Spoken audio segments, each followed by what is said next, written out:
What's going on, y'all? Micah here, and I'm back with another boxing, video analysis this time, man. Fighter analysis, man. We got your boy Andrew Tate. If you don't know who that is, he's be going up in the algorithm. Everybody seems to want to beat him. They're out here running around here, calling him the top J and all this kind of stuff, because you know there's a lot of beta males and lames out here.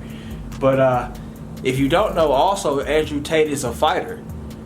And my homeboy sent me this clip, and it was of him training. He says he thinks that Jake Paul would get Andrew Tate. I'm not really sure about that. I think that would be a good fight. I think if Andrew Tate continues to climb up in the algorithm and in these YouTube streets and social media streets like he has been, I think that would probably be one of the more entertaining or more, I guess, desired fights to see out here in these streets. So let's go and get into this clip and see what kind of moves is Andrew Tate putting up. Is he really that guy? Let's go.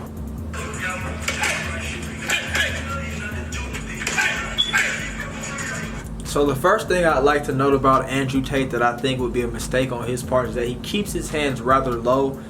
Even when he's throwing his punches are low. He also brings his hands back to his chest, to his neck, not to his face. And this is not like a one-off thing, like he's just training. I've noticed this when I've watched a couple of his fight clips or a couple of his fights.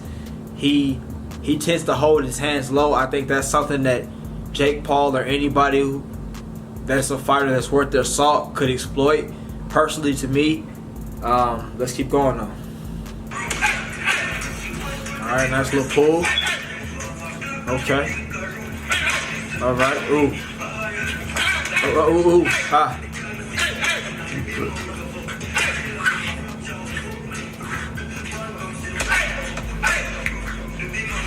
And also, I will note that while his punches are fast, I would say he has good speed. It looks like he has some okay power, also due to his size.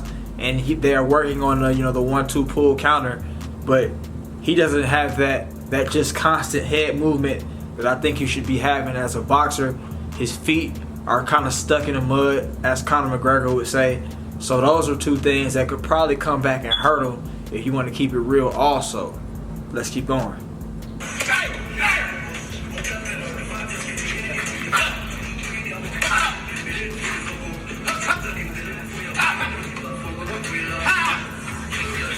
Uh-oh, that boy switch hitting, boy. You don't need to be switch hitting. We see what your best side is, and it's orthodox, bro. No southpaw for you, Andrew Tate. If you try to switch southpaw, you get touched up all day. Let's go.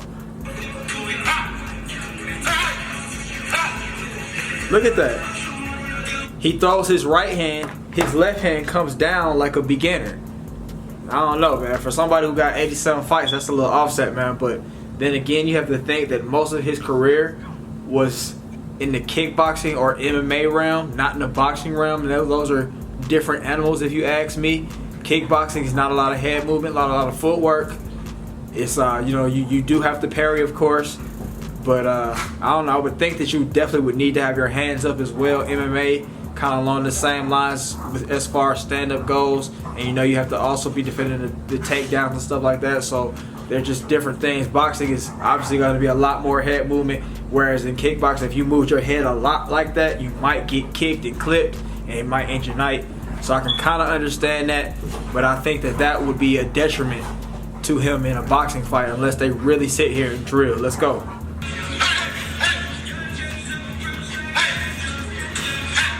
Ha ha. Ah, ah.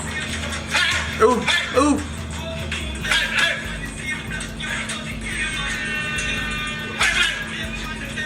That was ugly. Did y'all see that? He threw that hook. He threw the hook. You're supposed to throw the hook up there at your face so that way, even if you do miss or the guy punches at you, he's hitting something, or maybe you might accidentally hit him with an elbow. They say it's a dirty tactic, but it's the proper way to throw a hook. You bring your elbow up in the air, blocks your face. But he threw his hook like this. Ha! Ha! Ha! Stop it! Ha! So I don't know if I like that technique. Let's keep going. Okay. All right, a little inside work. Ooh.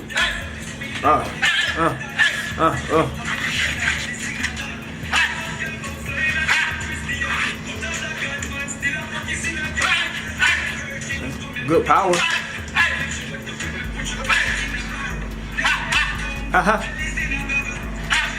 Haha. Alright, y'all, so that's the video right there, man. Some mistakes I would say that I also saw was, you know, he throws body shots without any protection up top as well. I don't know if this is, you know how when boxers train, they tend to do things a little lackadaisical. They do things a lot slower. They might make some mistakes because they don't want to really show what the real thing is until the fight. Maybe that's what he's doing. Maybe he has a master chess plan where, you know, Jake Paul sees this is like, yeah, I want Andrew Tate next, or something like that. You know, he want that big payday. But I would say that I see a mistake when he throws his body shots. He throws them like this. He throws them like this. He doesn't throw them like that. You have to do like that. I don't know if I really saw him moving his head off the center line, which I don't know if I don't know if I saw that, but that would be a thing that would make the body shot also a dangerous thing for him to be trying to execute. What else did I see in there? I would say that his punches were short and quick. I said that earlier. His punches were short and quick. I feel like they had some decent power on them to be short and quick. So I guess he was putting some good hip rotation and some torque in his punches and everything like that. I would say that as far as size goes, he looks to be a pretty big dude. His stature, him and Jake Paul might be around the same size, so I think that would make issue for Jake Paul. But I guess first, man, we got to see if Jake Paul can even get through this guy, Hasim Rahman. I don't know if Hasim Rahman's got the goods to just obliterate Jake like that, but I also don't think Jake has the goods to obliterate Hasim Rahman like that, if you want to keep it real. Just my thoughts right there, man. Y'all let me know what y'all think. Do y'all think that Andrew Tate would obliterate Jake Paul, or do you guys think that Jake Paul might edge Andrew Tate out? It looks like, as far as boxing goes, Andrew Tate is just maybe like I don't know, he might be like a smidge better than Jake Paul, but it's like I think Jake Paul could get him. I think he could get him. I don't know if it's set in stone that he would. I think if Andrew Tate is worth his salt, he should be able to go and take Jake Paul. If Andrew Tate loses to Jake Paul in a fight, regardless of him being a kickboxer, an MMA guy, or a fighter, a boxing guy, he needs to hang up his gloves. All that top G stuff out the window. I don't know what that's gonna do to his audience. They still gonna probably mess with him and be like, yeah, well, at least he got in the ring. He got knocked out in round 2, but he got in the ring. You know how these guys are, man, in these manosphere circles, man.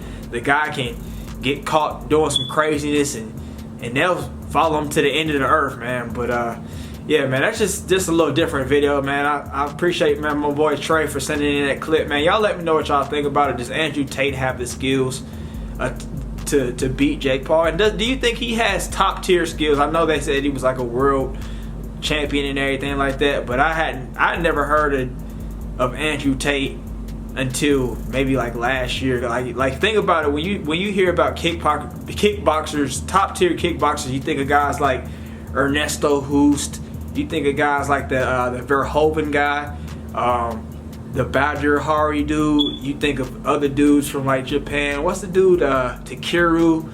There's some other guys. The guy that Floyd Mayweather fought, Tension. You think of those kind of guys. I've never heard of Andrew Tate, man. Somebody else also said that Andrew Tate's championship would be the equivalent of here in Georgia, would be the equivalent of having the local Wild Bills Fight Night Championship. If you guys are from Georgia or you guys know anything about your local fight circuit, then it would probably be the equivalent of that. Whatever you can think of, like your local fight circuit it's like, yeah, you won something, but it's like it's not really the best. You know what I'm talking about? So there's that. But yeah, man, if you watched it to this point, thank you for watching. Have a great day, and I'll see y'all next time.